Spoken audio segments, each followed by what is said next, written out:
Mark Twain is remembered for his novels Huckleberry Finn and Tom Sawyer. Far less well known are his writings against the expansion of U.S. empire. Moved to public opposition against the bloody invasion and occupation of the Philippines in 1899, which in 2003 George W. Bush cited as a model for the occupation of Iraq, he spoke out against the war and became president of the Anti-Imperialist League. Here, as part of an essay he wrote about the conquest of the Philippines in 1906.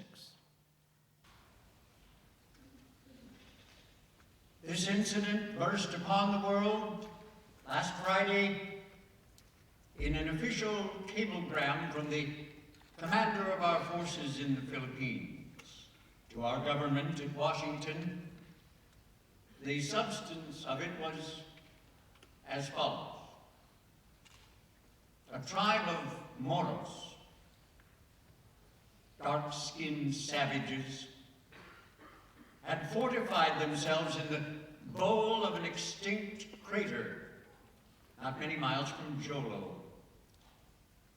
And as they were hostiles and bitter against us because we have been trying for 8 years to take their liberties away from them, their presence in that position was a menace.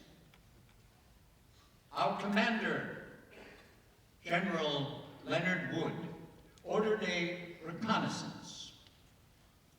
It was found that the Moros numbered some 600, counting women and children, that their crater bowl was in the summit of a peak of mountains of 2,200 feet above sea level, very difficult to access for Christian troops and artillery. Then General Wood ordered a surprise attack and went along himself to see the order carried out. Our troops climbed the heights by devious and difficult trails, and even took some artillery with them. The kind of artillery is not specified, but in one place it was hoisted up a sharp acclivity by tackle, a distance of some 300 feet. Arrived at the rim of the crater, the battle began. Our soldiers numbered 540. They were assisted by auxiliaries consisting of a detachment of native constabulary of our pay, their numbers not given, and by a naval detachment whose numbers are not stated. But apparently the contending parties were about equal as to the number, 600 men on our side on the edge of the bowl, 600 men, women, and children in the bottom of the bowl. Depth of the bowl, some 50 feet. General Wood's order was kill or capture the 600. And the battle began. It is officially called by that name.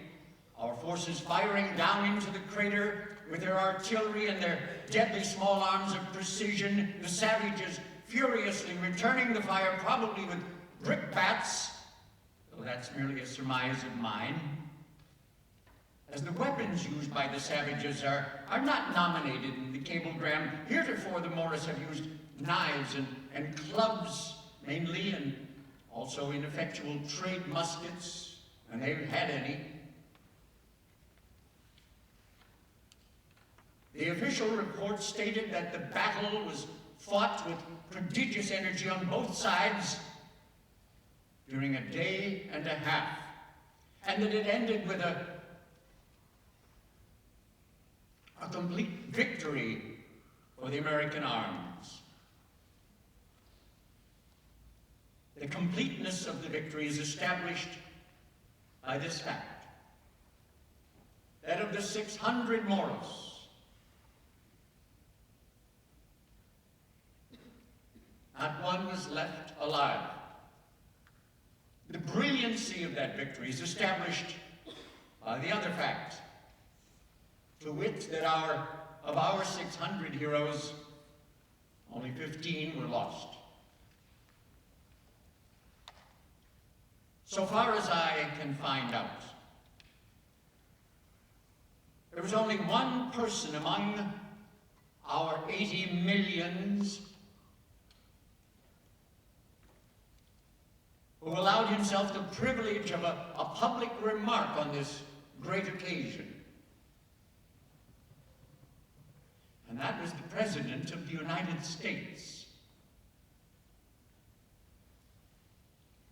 All day Friday, he was as studiously silent as the rest of us.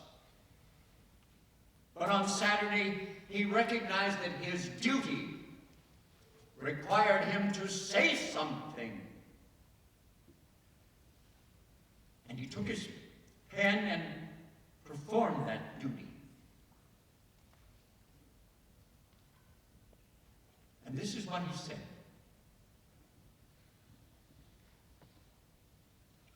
Wood, Manila, I congratulate you and the officers and men of your command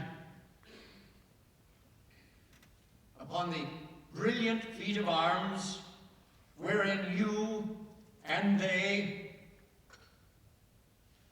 so well upheld the honor of the American flag. Signed, Theodore Roosevelt.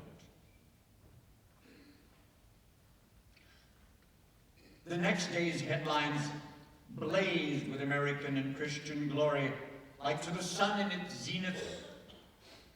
Death list is now 900.